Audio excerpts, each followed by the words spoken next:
everybody, and welcome to my very first YouTube video.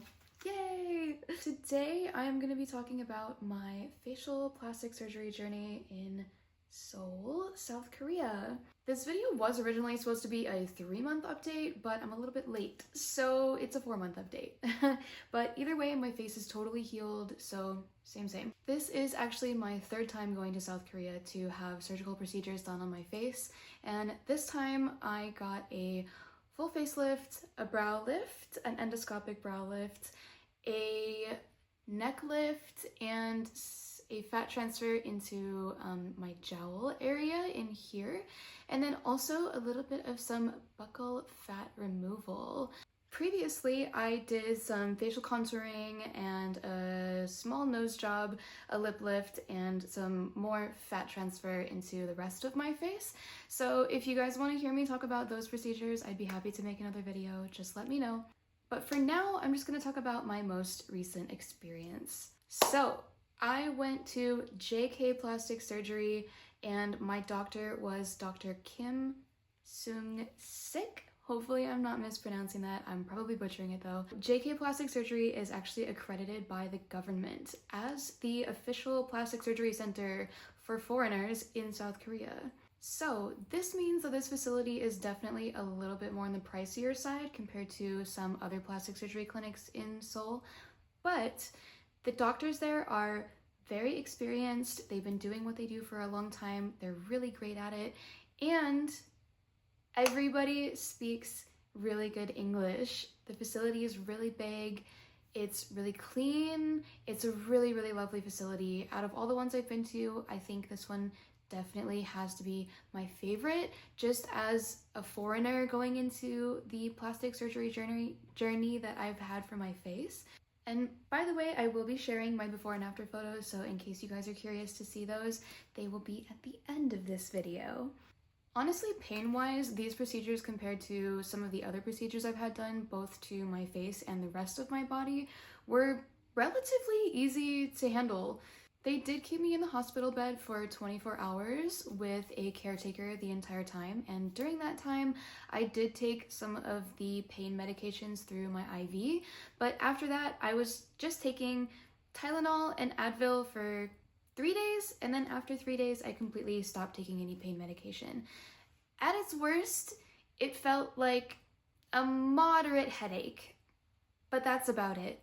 After my first 24 hours in the hospital bed, I got transferred into the outpatient rooms, which is basically just like a really nice hotel room, and it's actually very spacious. Out of all of the clinics that I've been to, JK has for sure the most spacious rooms.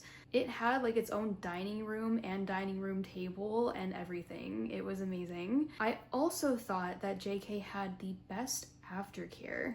If you are from America like me, I'm sure you know that the healthcare in America is awful and the aftercare for surgeries is really not great. I stayed for 1 night in this outpatient hotel room type of situation, and the nurses brought me all of my meals during that entire time and were checking in on me, making sure I didn't need anything. They gave me antibiotics. They asked me if I needed any pain medications. So I just felt really safe and cared for. At JK, they did have a oxygen chamber that they utilized to de-swell the body, and I think I was given 2 treatments in the oxygen chamber for this procedure, and I was also given some UV light therapy as well, just to help again with that inflammation and that swelling.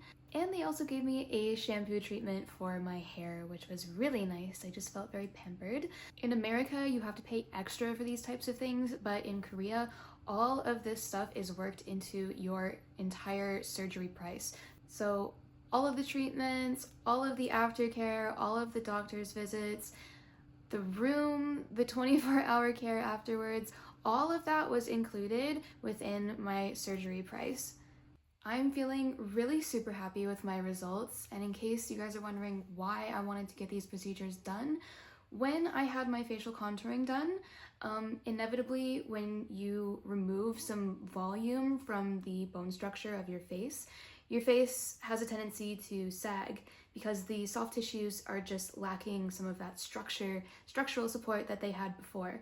So I noticed that even before I had my contouring surgery done, I already kind of had just some premature sagging going on just due to normal aging. And when I got the contouring surgery done, I just noticed that there was a bit more sagging than before. So I just wanted to correct everything, sort of lift it back up, just adjust it back to its normal position, like it was when I was a little bit younger and before I had these surgeries. And by the way, I did expect this. I know that this comes with facial contouring. That's just something that you have to accept if you want to go into that surgery. Also, I'm just a big supporter of plastic surgery in general, body modifications in general. As you can see, I have a lot of tattoos, so I'm very into customizing my avatar. I like tattoos, I like piercings, I like body modifications, and I'm a big supporter of beauty in the form of plastic surgery as well. I think that anything that makes somebody happy, as long as it comes from a well-intentioned place and a healthy place and it's not hurting anybody, I'm here for it, 100%.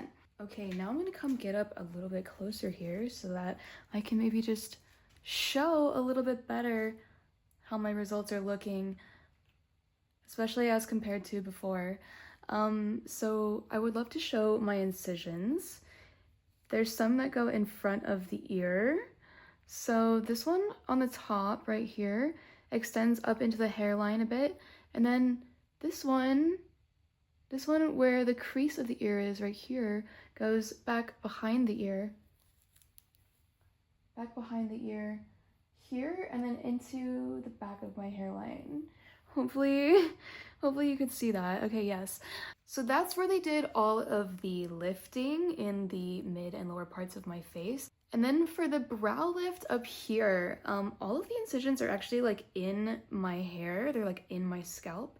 Really small incisions. All of them are hidden within my hairline, so you can't see them at all. And then I also have an incision here underneath my chin that's healing up really well. You can barely see it.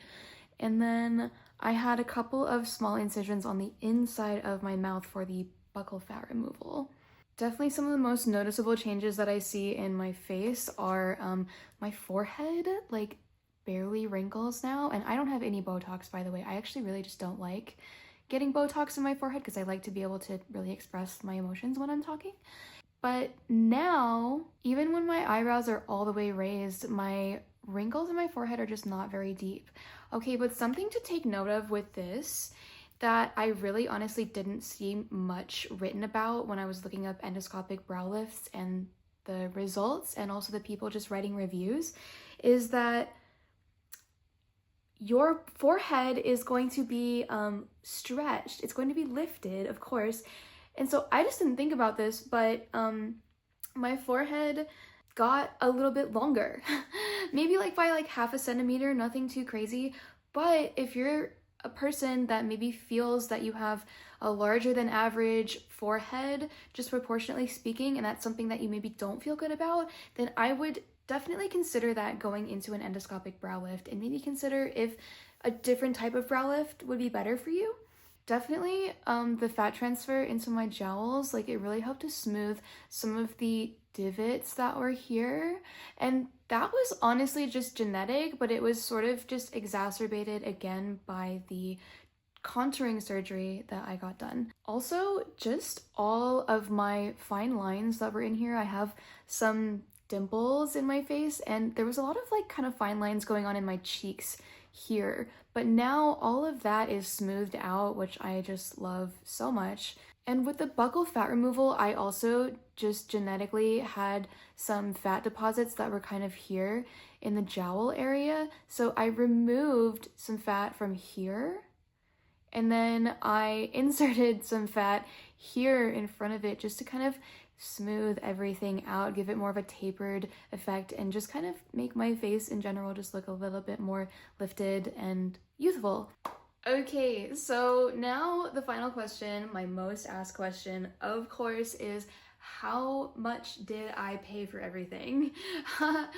I've felt a bit apprehensive talking about this just because every single person's case is going to be so different depending on what procedures you're getting, how much you're removing and adding, and maybe how old you are and just how extensive the surgery is. What I ended up paying for all these procedures, the endoscopic brow lift, the full face lift, the neck lift, the buccal fat removal, and the fat transfer, was somewhere between 25 and 30,000 US dollars. So it's definitely an investment, but me living in America, I just know that something like this would cost upwards of 2 to 3 times this price to get the exact same procedures done. And I am really just not a fan of the doctors in America that are doing facial procedures. I see a lot of facelifts in America that are just way too minimal. They're like not lifted enough, and then the results don't last as long. Hopefully, as you guys know already, aging is going to happen no matter what. So a facelift, any kind of lifting procedure, is only going to last so long. And I personally really wanted to make sure that my results looked soft and natural, not too overdone, not too lifted, not too restrictive to my facial movements, so that I didn't look super fake.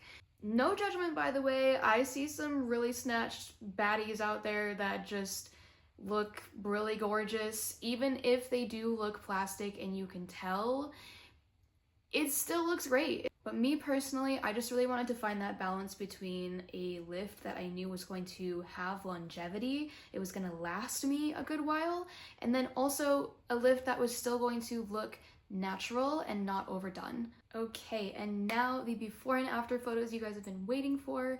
I'm going to put them somewhere in this video. My favorite photos to show are my neck and my chin when I am looking down, because I find that that was the biggest change that I'm noticing. All of that sagging is just smoothed out now. It feels really good not to have that anymore. Okay, I think that's about it for this video. Guys, I have been receiving so many questions about this, and thank you so much for all the outpouring of your curiosities. I really want to create awareness around plastic surgery and these procedures, especially seeking them out abroad, because there can just be quite a limited amount of information to find online, even when doing research. So if you have questions, please comment them down below. I would love to answer them. I'm gonna be making a second video where I answer everybody's questions, so don't be shy. Also, if you liked this video and you want me to make more videos, let me know. Like, share, subscribe. I'm pretty sure that's what we do here. I don't know, I'm new to this. I would love to make as many videos about my plastic surgery journey as you guys would like for me to create. Also, maybe some travel vlogs, maybe some food vlogs. Who knows? Let me know what you guys want to see. Anyways, thanks for watching, and I'll see you guys in the next one. Bye!